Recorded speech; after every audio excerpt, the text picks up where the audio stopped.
रूस के खिलाफ उतरे टाइफून जेट, पुतिन के तूफान से कांपा यूक्रेन।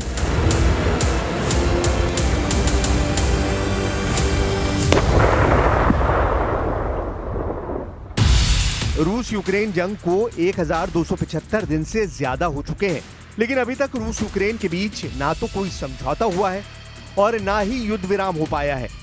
हालात ये हो गए हैं कि 15 अगस्त को अमेरिका के अलास्का में पुतिन और ट्रंप की मीटिंग हुई और उसके 3 दिन बाद 18 अगस्त को अमेरिका के वॉशिंगटन में ज़ेलेंस्की और यूरोपीय नेताओं की मीटिंग ट्रंप के साथ हुई।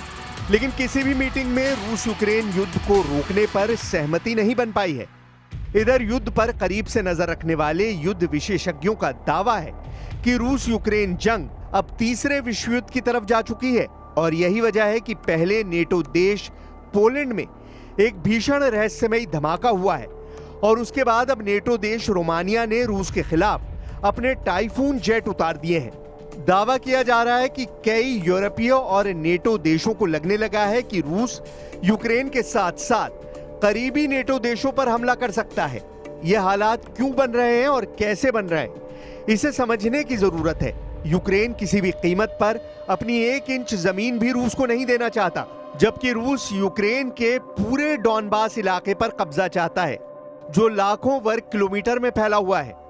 इधर यूक्रेन का साथ देने वाले ट्रंप ने पुतिन से करीबी का फायदा उठाते हुए उन्हें यूक्रेन की जमीन देने का वादा तो किया है, लेकिन नेटो और यूरोपीय देश Germany, France, Britain, Poland, Finland जैसे देश किसी भी कीमत पर पुतिन की शर्तों पर सीज फायर नहीं चाहते हैं और यही वजह है कि अब पुतिन ने दोबारा से यूक्रेन पर भीषण मिसाइल और ड्रोन हमले शुरू कर दिए हैं।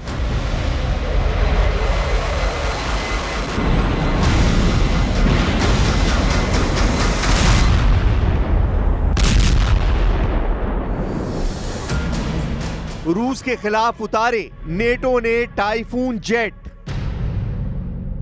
यूक्रेन जंग यूक्रेन के साथ साथ तेजी से यूरोपीय और नेटो देशों में फैलने लगी है।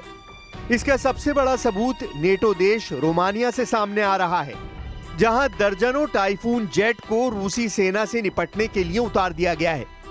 हैरानी की बात तो यह है कि रोमानिया ने यह कदम ऐसे वक्त में उठाया है जब यूक्रेन और रूस के बीच बातचीत की जोर शोर से तैयारियां हो रही हैं। जो खबरें आ रही हैं वो बेहद डराने और चौंकाने वाली हैं। यूक्रेन पर रूसी हमलों के बीच नेटो ने टाइफून जेट विमानों को तैनात किया है। यूक्रेन पर बड़े पैमाने पर रूसी ड्रोन और मिसाइल हमलों के बीच नेटो सीमा के पास इज़्मेल में डैन्यूब नदी बंदरगाह के बुनियादी ढांचे पर रात भर रोमानिया से 2 दर्जन लड़ाकू विमानों को तैनात किया गया है। रोमानिया के राष्ट्रीय रक्षा मंत्रालय के मुताबिक नेटो के उन्नत वायु मिशन के तहत रोमानिया के मिहाइल कोग्लिनिसेनु एयरबेस पर तैनात जर्मन यूरोफाइटर टाइफून विमान को यूक्रेन से लगी सीमा क्षेत्र में तैनात किया गया है। विशेष रूप से उत्तरी तुलसिया काउंटी की स्थिति पर नजर रखने के लिए भेजा गया है। तुलसिया शहर से नदी के पार स्थित इज़्मेल बंदरगाह रोमानियाई शहर की ऊंची जमीन से साफ दिखाई देता है। रोमानिया में मौजूद जर्मन जेट उस समय हवा में थे जब यूक्रेन की सेना ने बताया था कि यूक्रेन के ओदेसा समेत देश के 20 स्थानों पर 93 ड्रोन और 2 बैलिस्टिक मिसाइलें रूस ने दागी हैं। दावा किया गया है कि कोई भी रूसी जेट या ड्रोन रोमानियाई हवाई क्षेत्र में प्रवेश नहीं कर सका और जर्मन जेट सुरक्षित रूप से बेस पर लौट आए।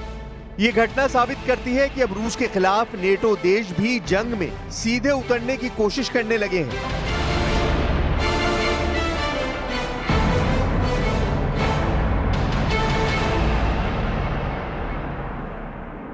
Мы не можем согласиться с тем, что теперь предлагаются вопросы безопасности, коллективной безопасности решать без Российской Федерации. Это не получится. Мы уже не раз объясняли, что Россия своих интересов не завышает, но наши законные интересы мы будем обеспечивать твердо и жестко.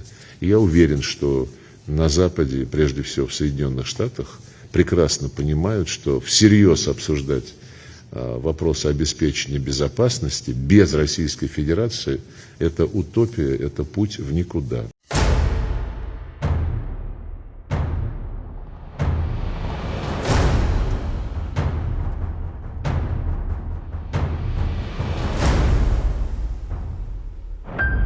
614 ड्रोन से यूक्रेन पर हमला, रूस ने उड़ाई अमेरिकी कंपनी। हैरानी की बात है कि 15 अगस्त को ट्रंप पुतिन मीटिंग, 18 अगस्त को जेलेंस्की यूरोपीय नेताओं की ट्रंप से मीटिंग के महज 48 घंटे के अंदर यूक्रेन पर अगस्त महीने का सबसे बड़ा हवाई हमला हुआ है। दावा किया जा रहा है कि करीब 614 ड्रोन से रूस ने यूक्रेन के अलग अलग इलाकों पर हमला किया है। रूस के इन हमलों में यूक्रेन के साथ साथ यूक्रेन में मौजूद एक अमेरिकी कंपनी की फैक्ट्री को भी उड़ा दिया गया है, जिसके वीडियो और तस्वीरें खुद राष्ट्रपति जेलेंस्की ने सोशल मीडिया पर पोस्ट की हैं। पहले आप ये देखिए यूक्रेन पर पिछली रात कितने भीषण हमले कहां हुए हैं। अमेरिका की कोशिशों के बावजूद हालात काबू में आते नहीं दिख रहे हैं। रूस और यूक्रेन दोनों तरफ से हवाई और ड्रोन हमले जारी हैं। 21 अगस्त को रूस ने यूक्रेन के कई इलाकों में मिसाइल और ड्रोन से बड़े हमले किए। इसमें पश्चिमी यूक्रेन के वो क्षेत्र भी शामिल थे जो फ्रंट लाइन से काफी दूर हैं। रिपोर्ट्स के मुताबिक रिनवे-ओबाल्स्क में जोरदार धमाकों की आवाज सुनाई दी और रूस के मिग-31 लड़ाकू विमानों के उड़ान भरने की भी पुष्टि हुई। यूक्रेन की राजधानी कीव में भी शाही ड्रोन उड़ते देखे गए। सुबह लगभग 4 बजे एयर डिफेंस सिस्टम सक्रिय हो गया और रूसी ड्रोन को रोकने की कोशिश की गई। यूक्रेनी वायुसेना के मुताबिक रूस ने यूक्रेन के लवीव, टर्नोपिल और खमेलिंस्की ओबाल्स्ट में दर्जनों ड्रोन दागे। लवीर ओबाल्स्ट के जोलोचिव जिले में ड्रोन की मौजूदगी की पुष्टि स्थानीय गवर्नर ने की। रूस के इन हमलों से साफ होता है कि शांति वार्ता के बावजूद सैन्य तनाव कम नहीं हो रहा है। दोनों पक्ष अपने अपने मोर्चों पर आक्रामक रुख बनाए हुए हैं। दावों के मुताबिक रूस ने 570 ड्रोन और 40 मिसाइलों से यूक्रेन पर हमले किए हैं। हमलों में 33 क्रूज मिसाइलें, 4 KH-47 M2 किंजल एरोबैलिस्टिक मिसाइलें और 2 इस्कंदर MKN-23 बैलिस्टिक मिसाइलें शामिल थीं। बाकी हमले भी बैलिस्टिक या क्रूज मिसाइलों से किए गए। इसके अलावा रूस ने यूक्रेन के ज़कारपट्टिया इलाके में एक अमेरिकी इलेक्ट्रॉनिक्स निर्माता कंपनी पर जोरदार हवाई हमला किया है, जिसकी तस्वीरें राष्ट्रपति जेलेंस्की ने सोशल मीडिया पर शेयर की हैं। रूसी सेना के इस हमले में अमेरिकी नागरिक समेत 15 लोग घायल हुए हैं। जेलेंस्की ने टेलीग्राम मैसेजिंग ऐप पर लिखा, अभी तक मॉस्को की ओर से ऐसा कोई संकेत नहीं मिला है कि वो वास्तव में सार्थक बातचीत करेंगे और इस युद्ध को समाप्त करेंगे। दबाव जरूरी है, कड़े प्रतिबंध, कड़े टैरिफ। यूक्रेनी विदेश मंत्री एंड्री सिबिहा ने कहा कि ये एक अमेरिकी इलेक्ट्रॉनिक्स निर्माता कंपनी थी। उन्होंने आगे कहा कि रूस ने देशव्यापी हमलों में सैकड़ों ड्रोन, हाइपरसोनिक बैलिस्टिक और क्रूज मिसाइलों का इस्तेमाल किया। आधिकारिक रिपोर्ट्स और नासा के ग्लोबल फायर ट्रैकिंग मैप द्वारा तारीख की पुष्टि की गई है, जिसके मुताबिक दिन गुरुवार 21 अगस्त को अमेरिकी कंपनी पर रूस के हमलों की पुष्टि हुई है।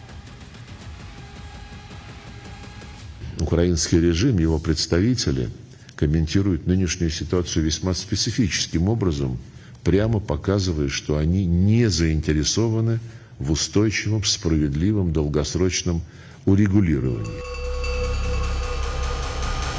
लेकिन अब आप ट्रंप का डबल गेम देखिए। एक तरफ युद्ध विराम को लेकर ट्रंप पुतिन के साथ मीटिंग करने के लिए उतावले हैं, तो वहीं दूसरी तरफ रूस को हराने के लिए ट्रंप ने नेटो के पैसों को यूक्रेन में झोंकना शुरू कर दिया है। नेटो के सदस्य देश नेदरलैंड ने भी यूक्रेन जंग में करोड़ों डॉलर फूंकना शुरू कर दिया है। खबर है कि नेटो देश मिलकर यूक्रेन को अरबों डॉलर के हथियार देने जा रहे हैं ताकि रूस को जंग में हराया जा सके।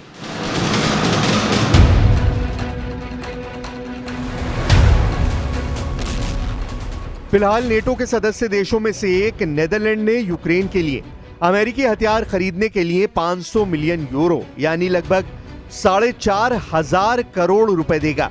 नेदरलैंड पहला नेटो देश है जिसने अमेरिकी राष्ट्रपति डोनाल्ड ट्रंप के दोबारा चुने जाने के बाद यूक्रेन को अमेरिकी हथियार देने के लिए नए नियम को अपनाया है।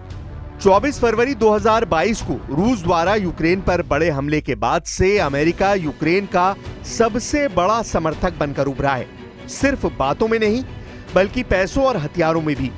12 मार्च 2025 तक अमेरिका यूक्रेन को $66.9 अरब यानी 5,86,746 करोड़ रुपए की सैन्य मदद दे चुका है, जिसमें आधुनिक हथियार, गोला बारूद, ट्रेनिंग और जंग के मैदान में रियल टाइम इंटेलिजेंस शामिल है। कुल मिलाकर अमेरिकी कांग्रेस ने यूक्रेन के लिए अब तक 5 बड़े सहायता पैकेज पास किए हैं, जिनकी कुल रकम $175 अरब है। इनमें से $128 अरब सीधे यूक्रेन सरकार को दिए गए, सिर्फ जंग के लिए नहीं बल्कि आर्थिक और प्रशासनिक जरूरतों को पूरा करने के लिए भी। यूक्रेन को सिर्फ अमेरिका ही नहीं बल्कि करीब 50 सहयोगी और साझेदार देश भी हथियार भेज रहे हैं। इन सबकी सामूहिक मदद में शामिल हैं 10 long range multiple launch rocket system, 178 लंबी दूरी की तोपें, लगभग 1 लाख गोले, करीब 2.5 लाख एंटी टैंक हथियार, 359 टैंक, 629 बख्तरबंद गाड़ियां और लड़ाकू वाहन, 8,214 शॉर्ट रेंज एयर डिफेंस मिसाइलें और 88 हथियारबंद ड्रोन।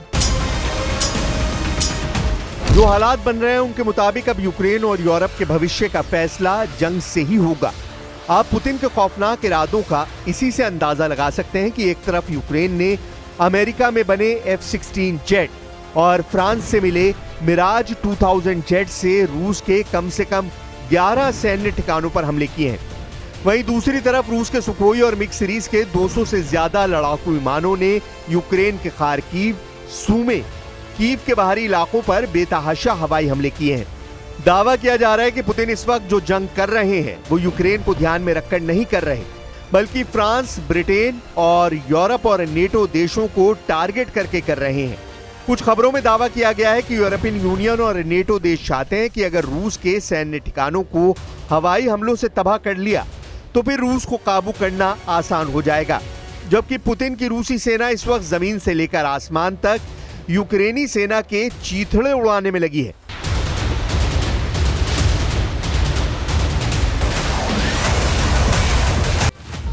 अब ऐसे हालात में अगर नेटो देश रोमानिया टाइफून जेट को रूस के खिलाफ उतार रहा है तो ऐसी स्थिति में तीसरे विश्व युद्ध को रोकना असंभव है और यही वजह है कि अब रूस ने यूक्रेन में मौजूद अमेरिकी कंपनियों पर भी हमले करना शुरू कर दिया है।